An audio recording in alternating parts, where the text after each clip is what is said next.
국민TV 라디오 정오종합뉴스. 새누리당 홍문종 사무총장이 자신이 이사장으로 재직 중인 아프리카 예술박물관에서 일하는 아프리카 이주 노동자들을 노예처럼 대우해 무리를 빚고 있습니다. 김용판 전 서울경찰청장 1심 무죄 선고를 기점으로 민주당의 특검 요구가 본물처럼 터져나오고 있는 가운데 김한길 대표 정치력을 두고 당내에서 논란이 불거지고 있습니다. 조용기 여의도 순복음교회 원로 목사 일가의 재정비리에 대한 교회 바로 세우기 장로기도 모임의 의혹 제기에 대해서 여의도 순복음교회가 자체 진상조사를 벌인 결과 절반 이상이 사실이라는 결론을 내렸습니다. 이상은 이 시간 주요 뉴스입니다.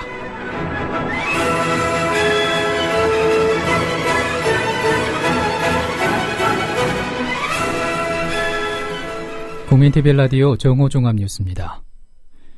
새누리당 홍문종 사무총장이 자신이 이사장으로 재직 중인 아프리카 예술박물관에서 일하는 아프리카 이주 노동자들을 노예처럼 대우해 무리를 빚고 있습니다. 아프리카 예술박물관에서 일하는 아프리카 출신 예술가들은 최저임금에도 훨씬 못 미치는 월 60여만 원의 임금을 받고 있고 폭언, 협박, 여권 압수 등에 시달리고 있다며 노동 착취, 인권 탄압에 대해서 홍문종 총장이 책임질 것을 요구했습니다. 이들은 또 쥐가 나오는 열악한 주거 환경 속에서 1인당 하루 식비를 4,000원으로 제한당해 사실상 하루 3끼 식사가 불가능하며 일하다 다쳐도 치료비를 받기는커녕 쉬는 기간만큼의 급여가 깎인다고 주장했습니다. 이와 관련해 장하나 민주당 의원은 새누리당이 만약 홍문종 사무총장을 경질하지 않는다면 그건 전체 노동자에 대한 모욕이고 국제적 비웃음거리가 될 것이라며 즉각 경질을 촉구했습니다. 장하나 의원은 이날 성명을 통해서 김태흠 의원의 청소노동자 비하 발언에 이어 사무총장이 운영하는 기관에서 일어나고 있는 이주노동자 노동착취 논란은 새누리당의 반노동자적인 진면목을 다시 한번 확인시켜주고 있다며 새누리당은 홍문종 사무총장을 즉시 경질하고 비정규직 정규직 전환 등 박근혜 대통령의 노동공약 불이행에 대한 공동 책임을 지고 당사자와 국민 앞에 사과하라고 주장했습니다. 통합진보당도 규탄 대열에 합류했습니다. 홍성규 대변인의 말을 들어보시겠습니다. 최저임금법은 물론 강제노동 금지, 강제저금 금지, 연장 야간 및 휴일 근로 위반 등 근로기준법 대부분을 위반했습니다. 최장 9년 가까이 강제노동에 시달린 분까지 있다고 하며 체불임금은 최저임금으로만 계산해도 무려 1억 6천만 원에 이른다고 합니다. 홍문종 사무총장이 섬노예 사업주와 대체 무엇이 다릅니까? 고용노동부는 즉시 특별 근로감독을 실시하고 검찰에 고발 의견을 제출해야 합니다. 집권 여당의 사무총장은커녕 법을 다루는 국회의원으로서도 최소한의 자격 미달입니다. 모든 당직에서 사퇴하고 국민 앞에 사죄함이 마땅합니다. 지난번 김태흠 원내대변인의 노동 3권 부정 발언에 이어서 이번에도 유야무야 넘어가려고 한다면 새누리당이야말로 반노동 정당임을 스스로 인정하는 것입니다. 즉각 경질하고 당 차원의 진상조사 및 대국민 사과가 있어야 합니다. 이와 관련해 새누리당 홍문종 사무총장은 자신이 이사장으로 있는 포천 아프리카 예술박물관의 이주 노동자에 대한 노동 착취 논란과 관련해 국민 앞에 송구스럽다고 보도자료를 통해 밝혔습니다.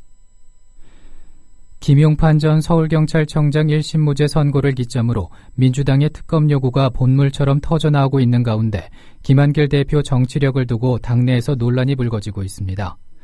박지원 민주당 의원은 국정원 댓글 군 사이버 사령부의 정치 개입에 대해서 우리 당대표가 대표직을 걸고 특검을 관철시키겠다고 하고 최선을 다했는가라며 거듭 김한길 대표를 질타했습니다. 어제 저녁 MBN에 출연해 밝힌 내용을 들어보시겠습니다. 국민 여론이 비등하면은 정부 여당이 지거든요. 그렇습니다. 그래서 그러한 것을 해야 되는데 네. 과연 우리가 국정원 댓글 네. 군 사이버 사령부의 그런 정치 개입에 대해서 우리 당이 대표께서 직을 걸고 특검을 관철시키겠다 라고 했으면 최선을 다했는가. 이미 실종되고 없어요. 근데 지금 와서 버스 떠난 뒤에 또 손은 드는 격이다. 그래서 이제 그렇죠. 그런데 격앙된 이제 반응을 보이십니다. 무죄 판결 나니까 갑자기 또 특검. 네. 이게 국민들한테 설득이 되겠느냐. 예. 그런 얘기를 한 겁니다. 정청래 민주당 의원도 지금은 민주당이 무슨 말을 하더라도 믿질 않아요. 신뢰를 하지 않아요라며 김한길 지도부를 질타했습니다. 오늘 MBC 라디오에서 밝힌 말입니다. 그리고 당 지도부가 실제로 민주당을 대표해서 매일매일 언론에 와서 이야기를 하고 있지 않습니까? 예. 대국민 접촉을 하고 있지 않습니까? 그런데 실제로 지금 따로 논다는 거죠. 예. 당 지도부와 실제로 평 의원들 간에 어떤 그런 소통 이런 게 거의 없어요. 예. 그렇기 때문에 당 지도부만 마치 민주당 집문서를 들고 뛰는 이런 형국입니다. 새누리당 최경환 원내대표는 오늘 국가정보원 대선 개입 의혹에 대한 민주당의 특검 요구에 대해서 특검은 꿈도 꾸지 말라고 일축했습니다. 최경환 원내대표는 오늘 원내대책회의에서 지난 한 해 내내 대선 불복 한풀이로 국회를 마구 휘젓던 민주당이 이제는 사법부까지 좌지우지하려 한다며 특검 불가 입장을 거듭 강조했습니다. 최경환 원내대표는 특히 민주당이 민주주의의 근간인 삼권분립 원칙을 송두리째 흔들고 있다면서 이 정도면 야당 독재라고 해도 과언이 아니라고 비판했습니다. 최경환 원내대표의 말입니다. 사법부의 독립성을 짓밟으며 특검 운운하며 또다시 대선 불복 경쟁의 이막을 올리려고 하고 있습니다. 재판이 자기 마음에 안 든다고 특검을 주장하는 것은 정말 이치에 맞지 않습니다. 재판이 잘못됐다면 특판을 해야지 왜 특검을 합니까? 김용판 전 서울지방경찰청장의 국가정보원 직원 댓글 사건 은폐 의혹을 수사 중인 서울중앙지검 특별수사팀이 2012년 12월 새누리당 핵심 실세 의원이 국정원 인사와 통화한 뒤 국정원 인사가 김 전 청장 쪽과 통화한 내역 등을 밝혀내고도 재판부에 증거로 제출하지 않은 것으로 확인됐습니다. 한겨레 보도에 따르면 이런 통화 내역은 김 전 청장이 대선 사흘 전인 12월 16일 밤 11시 허위의 중간수사 결과를 발표하게 된 동기를 설명하는 중요한 간접 증거인데 특별수사팀은 최동욱 전 검찰총장 재임 때는 이를 재판부에 제출할 방침이었으나 최 전 총장 퇴임 이후 계획이 바뀐 것으로 드러났습니다. 대검찰청 관계자는 최동욱 총장 때만 해도 특별수사팀이 법정에서 김용판 전 청장의 범죄 동기를 설명하는 취지로 관련 내용을 프리젠테이션하고 증거물로 재판부에 제출할 예정이었다. 그러나 최 전 총장이 퇴임한 뒤 어떤 이유에서인지 통화 내역을 재판부에 내지 못한 걸로 알고 있다고 말했습니다. 민주당은 공공기관 개혁에 대한 노조의 저항을 용납하지 않겠다는 어제 박근혜 대통령의 발언과 관련해 공기업의 방만 경영과 과다 부채 원인은 낙하산 인사와 정부 정책 실패 때문이라고 주장했습니다. 우선 박근혜 대통령의 발언을 들어보시겠습니다.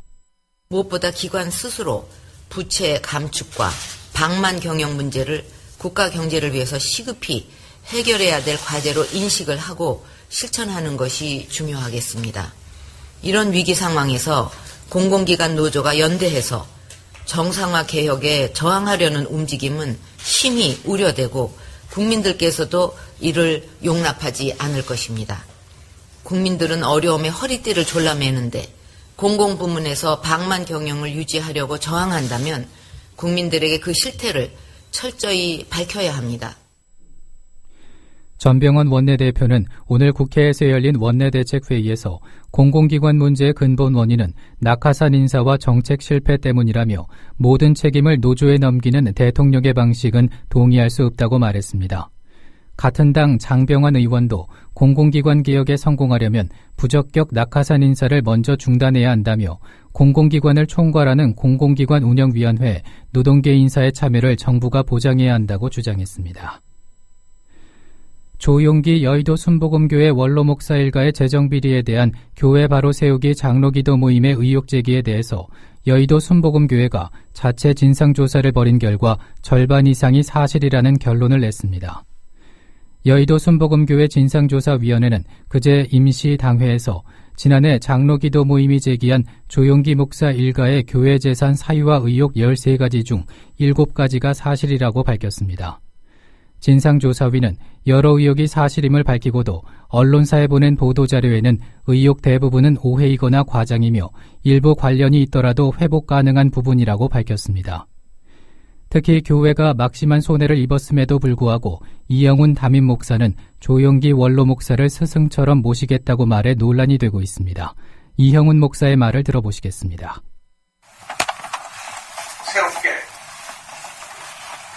우리의 준 목표를 향해서 달려나가고 할 일도 많은데 몇 년 동안 일에 발목 잡혀서 우리가 많은 일을 제대로 하지 못하고 어려움을 겪어왔던 사실입니다. 그래서 이제 오늘 이후로는 이전 것은 지나갔으니 보라스 싶어도다는 말씀대로 이제 우리가 밝은 내일을 바라보고 우리 교회 모든 부분에 하나님의 은혜가 임하도록 발전이 되는 그러한 역사가 임하도록 여러분이 함께 우리 장로님께서 힘을 모아주시길 바랍니다.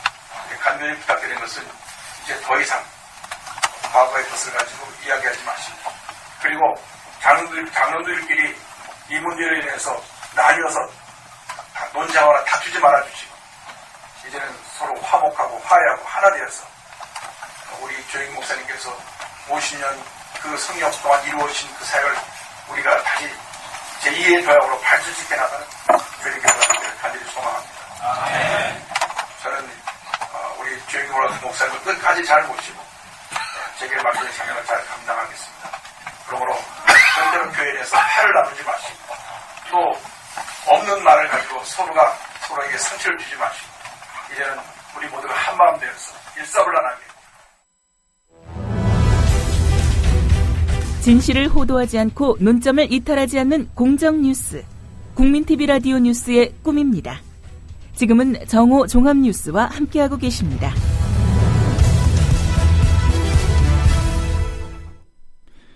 삼성전자 이건희 회장이 상장 계열사로부터 받는 배당금이 4년 연속 1,000억 원을 넘어선 것으로 나타났습니다. 재벌닷컴에 따르면 이건희 회장은 올해 대주주로 있는 삼성전자와 삼성생명, 삼성물산 등 3개 상장 계열사로부터 모두 1,079억 원의 배당금을 받을 예정입니다. 이는 지난해 1,034억 원보다 4.4% 늘어난 것으로 이건희 회장은 2010년 이후 4년 연속 1,000억 원대 배당금 수익을 올리게 됐습니다.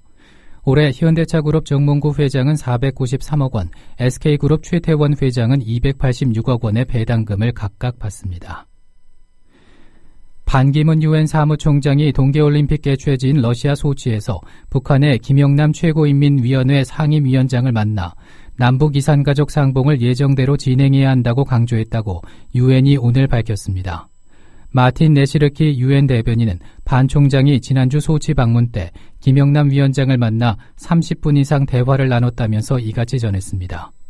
반 총장은 이 자리에서 김 위원장에게 오는 20일부터 25일까지 금강산에서 열리는 이산가족 상봉 행사가 남북이 합의한 대로 치러져야 한다는 뜻을 전달했습니다.